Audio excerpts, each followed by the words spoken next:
I'm sure that 80% of your New Year's resolutions will be dead by February. And not because you're lazy, well, not always, and not because you lack discipline. You probably have plenty of discipline. And not because you don't care, because if you're watching this video, I'm sure you do care. Most New Year's resolutions fail because they're built on the wrong assumptions. So get ready and let's break that cycle now. Goals are best for people who care about winning once. Systems are best for people who care about winning repeatedly. If you really want to make progress again and again, if you want to get to the top and stay at the top, you need some process for staying up there, some collection of habits that's going to keep this machine running. So this is why, I say in the book, we don't rise to the level of our goals. We fall to the level of our systems. Over the past 5 years, I've worked with more than 380 executives. They're from multinational companies, high-growth firms, and a variety of senior leadership teams. They're all different industries, different cultures, and different personalities, and yet, every January, I see the same pattern. Smart, capable people make sincere commitments and then quietly abandon them. And it's not from weakness, it's from bad design. According to research from Columbia University and others, roughly 80% of New Year resolutions fail. Motivation peaks in January and then drops as normal life resumes. Most resolutions collapse within 6 to 8 weeks. It's not a motivational problem. It's a biology and a behavior problem. Reality doesn't negotiate with that. Any meaningful change, personal or professional, must align 3 forces: the science, what is objectively real; the story, the meaning that you give to the change; and the structure, the system that sustains it. This is my 3S framework. And it aligns perfectly with what behavioral science already knows. Stanford behavioral scientist Dr. B.J. Fogg studied why behaviors actually happen. And his core insight is this: change requires ability, motivation, and a prompt. And even if one of these are missing, the behavior doesn't happen. And when behavior doesn't happen, it's not a discipline problem, it's a design problem. That's the reframe. So now let's map this to my 3S framework. Science is about the ability. Are you physically and cognitively able to do the behavior? If your goal is to start running, don't start with a 1-hour run. Until a habit exists, big actions require big motivations. That's a biological challenge, not a mindset challenge. So the rule here is simple. Make the behavior so easy that you have no reason to skip it.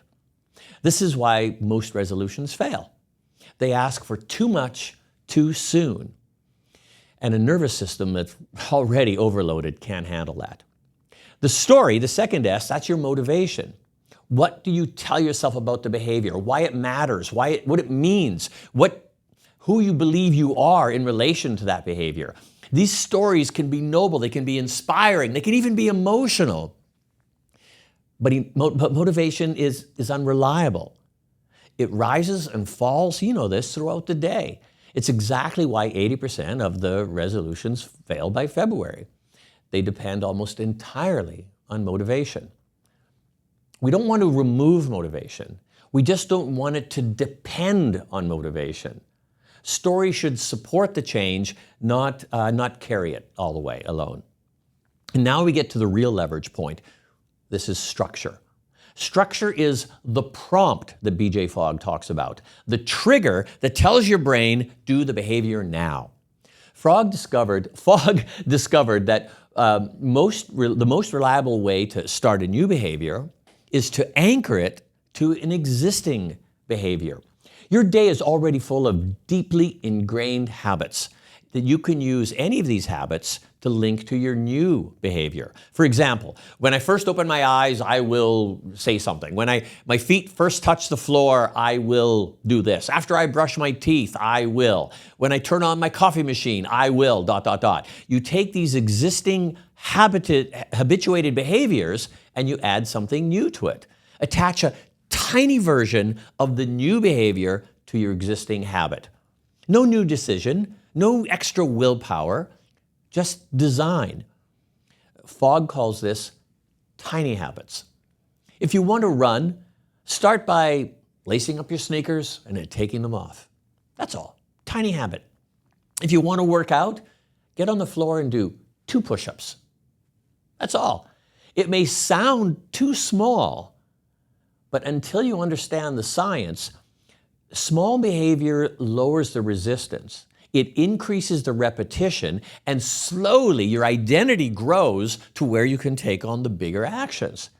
And there's another piece that many people skip, and I strongly suggest you don't. And this is an additional piece at the end: celebrate.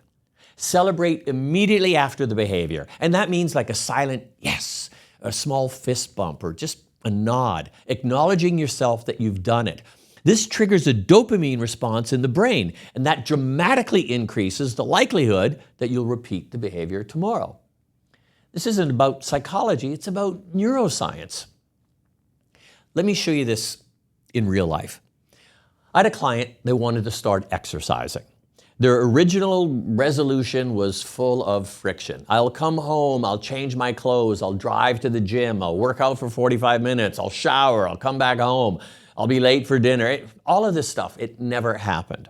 So we redesigned it using the 3S framework. Science. Evenings are low energy, big workouts were unrealistic. Story. Getting healthy was important. His cholesterol was getting to unsafe levels. Structure. This is where we brought it in.